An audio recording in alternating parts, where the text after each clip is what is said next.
Hello mes jeunes padawans, content de te retrouver aujourd'hui. On va voir comment avoir des belles fesses et notamment 3 erreurs communes qui t'empêchent d'atteindre cet objectif là. En tout cas, merci pour tous vos retours par rapport aux anciennes vidéos. Pose-toi tranquillement sur une chaise et nous on y va. C'est parti.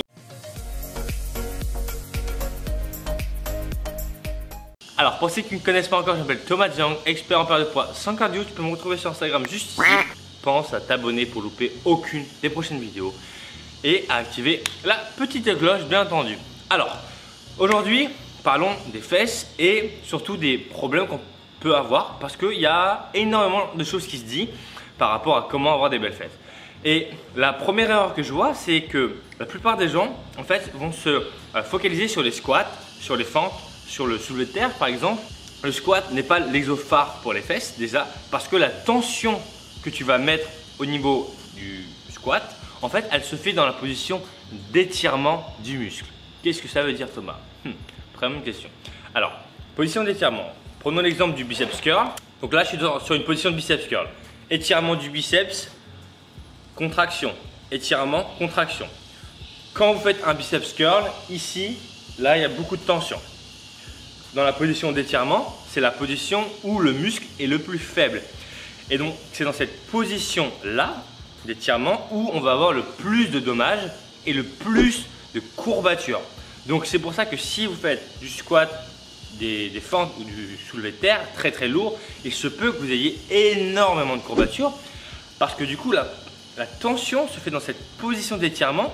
Et la position d'étirement, c'est entre guillemets là où on a le moins de force par rapport aux muscles. Autre chose à savoir, c'est que les squats, les lunges, soulevé de terre, j'ai beaucoup de femmes qui viennent me voir qui me disent: ah mais Thomas, je prends énormément de cuisses, je comprends pas, j'arrive pas à développer mes fesses, je sens pas mes fesses. Bon, bien entendu, il y a des stratégies pour optimiser ce travail là. Bon, on en reparlera un peu plus tard. Mais il faut savoir une chose, c'est que les squats, lunges et deadlift, en fait, c'est surtout des mouvements, enfin, surtout les squats et les lunges, les fentes, des exercices où les quadriceps sont dominants. On observe notamment une, entre guillemets, c'est une knee flexion, donc une flexion des genoux. Donc la tension va se faire plus sur les cuisses.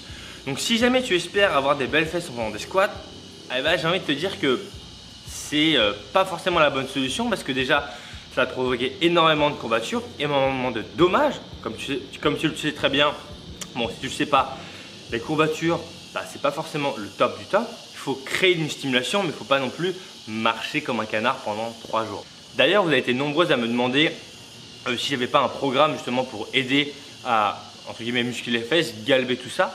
Bon, faut savoir, j'en ai un qui s'appelle le Booty sans cardio. Je te montre une transformation de Pauline juste ici. Où, bah, si ça t'intéresse d'avoir ce genre de résultat, bah, n'hésite pas à me contacter directement. En fait, je t'apprends à l'intérieur comment remonter les fesses, comment travailler la partie sur le côté, comment manger correctement, comment t'entraîner à la maison, en salle, enfin bref, pas mal de choses. Donc si jamais t'es intéressé, n'hésite pas à revenir me voir juste en dessous dans les commentaires ou par mail juste en dessous. La deuxième erreur que je vois, c'est que les femmes s'entraînent pas assez. Donc en général, on va faire peut-être une séance de sport par semaine, focaliser sur les fessiers, on va faire d'autres choses annexes, mais en fait, on va pas assez stimuler cette partie-là. Donc si jamais tu veux avoir ces fameuses belles fesses, il va falloir que tu t'entraînes 2, 3 fois par semaine, 4 fois par semaine, de façon à bien agencer ça. Attention, encore une fois, si tu as bien compris le point numéro 1, c'est pas plus tu vas en faire, plus tu auras de résultats. Si tu fais que des squats et des lunges et du soulevé de terre ou d'autres exercices qui sont hyper taxants, en fait, tu vas juste diminuer ta récupération. Et si jamais tu veux grossir les fesses, en fait, c'est une alternance entre stimulation, récupération, stimulation, récupération, stimulation, récupération.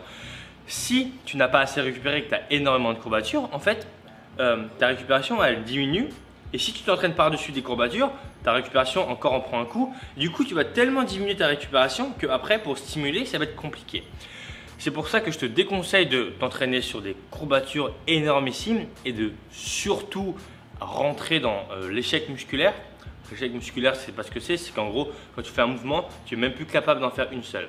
Ça, surtout sur les gros mouvements, c'est pas hyper productif pour toi, surtout si jamais tu débutes. Et enfin, le dernier conseil que j'aimerais te donner, c'est que, encore une fois, je n'ai rien contre le yoga, le pilate, le surf, ce que tu veux, hein, n'importe quel sport, le treadmill, hein, ou non, comment on appelle ça, la machine à escalier, pardon.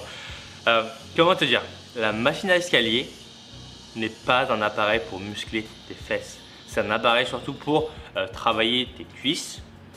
Et autre chose à retenir, c'est que c'est pas en faisant de l'escalier pendant 10 ou 20 minutes que tu vas muscler tes fesses. Ok, tu vas les stimuler, mais ce n'est pas le chemin le plus rapide pour y arriver. Par exemple, les squats vont être largement plus bénéfiques que l'escalier, contrairement à ce que les femmes pensent, parce que je vois tellement de femmes qui se focalisent uniquement sur ça, stepper, treadmill, etc. Et en fait, le gros problème qu'on voit, c'est que tu vas avoir des filles qui ont des culs incroyables et qui vont faire du treadmill, qui vont faire de l'escalier, je ne sais plus comment on appelle ça en anglais, ou du stepper. Et tu vas dire, waouh, c'est grâce à ça qu'elles ont ces résultats-là. Donc du coup, toi, tu vas faire cet exercice-là aussi. Et en fait, il faut que tu saches une chose, c'est que ce genre de femmes-là, en fait, elles ont une bonne génétique et même si elles font n'importe quoi, elles auront toujours du cul. Donc toi, si jamais tu n'as pas cette génétique de dingue, bah te tourne pas vers ça parce que ça va être pas le chemin le plus rapide. Donc je te conseille vraiment d'éviter ce genre de sport, yoga, pilates, course à pied, escalier, etc. Encore une fois, je te dis pas que ce sont des mauvaises activités et certainement que des fois tu vois des filles avec des culs incroyables en faisant du yoga et du pilates, mais sache une chose, c'est que ce n'est pas grâce au yoga ni au pilates, c'est grâce à leur génétique et au sport qu'elles ont fait avant. Et ça, c'est totalement différent. Tout comme le surf, je surfe régulièrement actuellement et je vois des filles avec des culs incroyables. Bah, c'est pas grâce au surf. Le surf ne muscle pas les fesses. Donc ça veut dire qu'elles ont ça, en fait, enfin, on travaille annexe. Et ça, c'est totalement différent. Donc n'espère pas avoir des belles fesses en faisant du surf. Le surf, c'est uniquement ce mouvement-là. Donc voilà. Donc pour résumer la vidéo, premier point, ne fais pas trop de squat, de lunge, de soulevé de terre, ne focalise pas ton travail uniquement là-dessus parce que ça va uniquement muscler, enfin uniquement c'est un grand mot, mais ça va surtout focaliser sur la partie basse des fesses. Deuxième point, ça va être de faire attention à assez t'entraîner.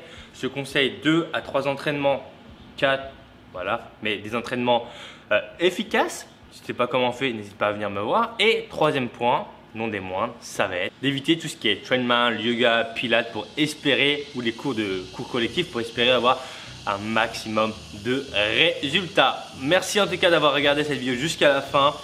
Ça me fait plaisir de la faire, j'espère en tout cas si tu auras appris quelque chose, n'hésite pas à me le dire juste en dessous. Pense à t'abonner sur le petit bouton et à ne louper aucune des prochaines vidéos en appuyant sur la petite cloche. Moi je te dis bon hiver, je sais pas où tu es mais en tout cas moi il fait terriblement chaud. Si tu es un pays chaud, bah c'est cool pour toi. Si tu es un pays froid, bon courage mon jeune padawan. Bref, je te dis à bientôt, d'ici là, porte-toi bien. Et moi, j'y go. Hein, c'était nul comme fin. Bref, allez, à bientôt, ciao ciao et portez-vous bien. Alors si tu ne l'as pas déjà fait, pense à t'abonner sur le petit bouton qui est juste ici et activer la petite cloche pour recevoir toutes mes prochaines vidéos en exclusivité. Et voici ma dernière vidéo. Allez, je te dis à bientôt, ciao.